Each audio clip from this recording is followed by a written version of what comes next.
For most people, about 75%, let's say, a meditation practice is going to involve stopping, meaning getting out of motion, sitting or lying down, and in most cases, closing one's eyes, although it is absolutely not required to close one's eyes during meditation. There are many forms of meditation that are done eyes open.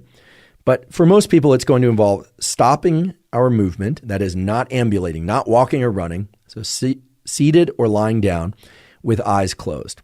When we do that, meaning when we sit or lie down and close our eyes, as trivial as that shift might sound to you, it actually is a profound shift in the way that your brain and other neural circuits in your body function for the following reason.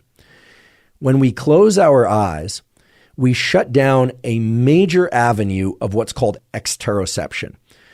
What do I mean by exteroception? Well, very briefly, we are sensing things on our body and in our body all the time. We are also sensing things from outside of us all the time. So these could be sights or sounds, touch on our body, sensations with inside our body, etc.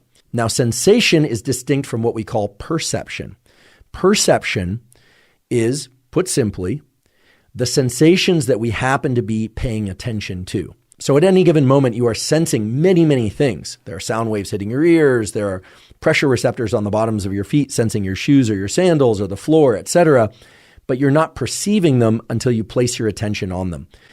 Now, the way perception works is that you have so-called spotlights of attention. You can't perceive everything all at once.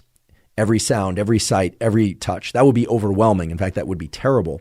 Rather, you have spotlights of perception that can either be very narrow. So for instance, you could focus all of your perception right now on your big toe of your right foot and really pour all of your awareness, your attention into what you're perceiving there, what it feels like, if there's tingling or pressure, heat or cold, etc.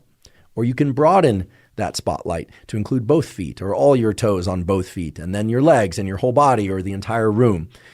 Perception is like a spotlight, and I should mention there are very good data that we can split our attention into two, but probably not more than two spotlights. And we can make those spotlights of perception either very broad and diffuse or very narrow. Okay, so you have two spotlights of perception. You can split them or merge them into one.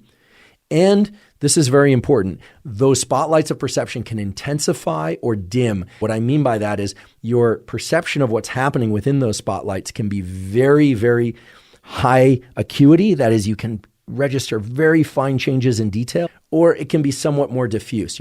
The point is that you can consciously adjust the acuity, that is the fineness of your perception. All of this is under your power because of the incredible ability of a brain structure whose name you now understand and know, which is the left dorsolateral prefrontal cortex. Your ability to direct your attention to specific things in your environment, or to split those points of attention, or merge them, or dial up the intensity of how closely you're paying attention to every little shift or ripple and change in sensation there, or to kind of dissociate, if you will, for lack of a better word, to disengage from that perception. All of that is under control because of your ability to engage this area that we call the prefrontal cortex, and in particular, the left dorsolateral prefrontal cortex.